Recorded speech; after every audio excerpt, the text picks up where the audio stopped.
going on, Jerome's Minnesota Vikings back at it. TCO Performance Center Bar and Grill OTA number 5. Whatever happened to Lou Bega? Mambo number 5. Doesn't matter. But Vikings are about halfway through OTAs. Mandatory minicamp is next week. Retreated indoors because blame it on the rain. It was the freaking monsoon in the great state of Minnesota today. But Vikings indoors. Justin Jefferson still at voluntary OTAs, smiling. I love it. Plus, I love the chains. Now, I always wondered this. The game day chains are real. What about the practice chains? Huh? Are they cubic zirconia, or are they actually diamonds and worth a down payment on a nice house? I don't know. I always feel like, the whole Aqib Talib snatch and chains thing, how does that not happen more often? Plus, I know that these jewelers are amazing craftsmen, but is it a spot where there's a diamond or two just pops off every now and then, and there's a lot of very rich grounds crews around the NFL? I don't know, man. Also, how do they wear earrings? I don't get it, because I remember back in the day, like sliding on, helmet on and off, playing high school football, just like I feel like I would just rip off an earring, or you get pissed, you forget that you have an earring in, just like, I don't know. All these things are in my mind. But Justin Jefferson here, OnlyFans at TCO Performance Center Bar and Grill. Also, Josh Oliver. Now, first off, extend Josh Oliver. Extend Oliver, extend Metellus, extend Brian O'Neill.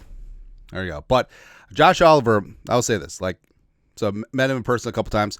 Josh Oliver is maybe the most gigantic person I've met, right? And it's a weird combination because, 300-pound, 325-pound offensive linemen are here, there, everywhere, right?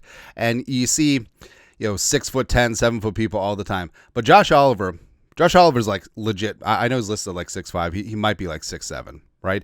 And he's like 270 pounds, even though he's listed at whatever. But he is that combination of mass and height. Like, honestly, you know how the Thor guy that the Vikings adopted, the world's strongest man, was the mountain on Game of Thrones. I feel like if there's a Game of Thrones reboot, Josh Oliver is gonna be the mountain, or at least the large hill.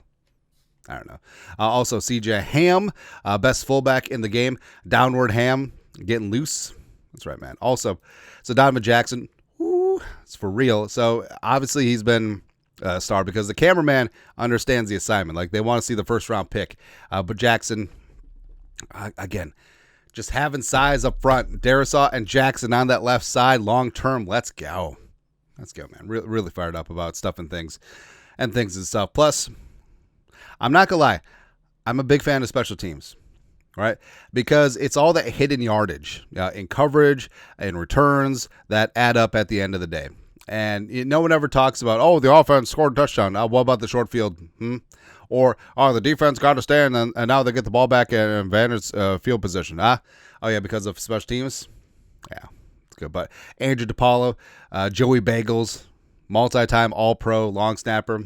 So people always poo-poo long snapping, but you don't realize how much you need a long snapper until you have a bad one, right? And I always tell this. So I've had friends, family that have had, high school football players looking to get like a D2 scholarship or partial D3 scholarship. And I always tell them, learn how to long snap because they're always needed and they're always on scholarship. All right. And also you look at Depollo's hands, people don't realize, like, you're not just like hiking the ball. It's not just a snap. You are basically, you're throwing the ball back to the punter and or holder, because you look at how his hands are situated. You put the spin on it. It's good, man. Andrew Depollo's great. Also, want to go out to Maryland, try his bagel place. Not gonna lie. Also on special teams. So they got the double team going on Miles Price, the UDFA wide receiver out of Indiana, rocking the Kyrie Jackson 31. So it's what makes you feel alive, man, because punt gunning, it ain't easy. Defeating those double teams.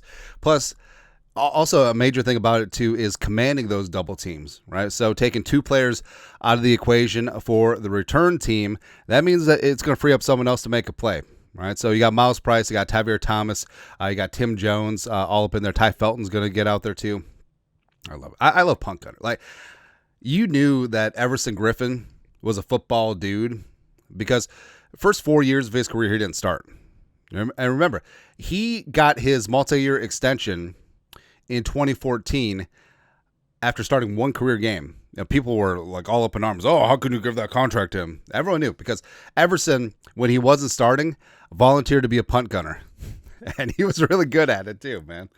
Anyways, also, last year's first-round picks, Diamond Dallas Turner, looking to blow up in year 2. I think he's going to be good, man. I think he's going to be fantastic. Also, remember, both McCarthy and Turner were 21 when they were drafted, so there's a long way to the top if you want to rock and roll. Got plenty of room for improvement and plenty of time as well. And J.J. McCarthy, just looking good. I had a couple of nice dimes to Jefferson and Addison indoors, getting things done, right? And also, jumping Josh McCown, he's a huge asset. Absolute huge asset for the Vikings. Future OC, future head coach, but glad to have him in that quarterback room, especially with a young quarterback like J.J. McCarthy. And that's what I said, too. The running motif this offseason, we bought into it at points, too, where it's like, oh, you want that veteran quarterback to mentor a young quarterback. Well, if you have a quarterback's coach like McCown, who basically is a mentor in his own right, he's about the same age as Flacco, probably a little bit older, but he's been there, done that. Been there, done that. Been there, done that. Got the T-shirt. He was the veteran mentor to Sam Darnold back with the Jets. He was great with Darnold last year. So you don't necessarily need the veteran mentor. Like you can go with the younger guy with some upside if you have a guy like Josh McCown as your QB coach. Also, as we said before, we need to make visors mandatory around the National Football League. Just absolutely. So, a couple things here. Brian O'Neill looking jacked. Also, rocking the curls. You got the little hockey hair going out of the back of the helmet. Looking a little bit like B-Rob. And the visor like Brian Robinson as well. Plus, that like the reddish tinted visor always looks good. Always looks fantastic, man. I love it. And again, this might be indoors. I feel like the purple, especially in the helmet with the flat mat, it's slightly more red this year.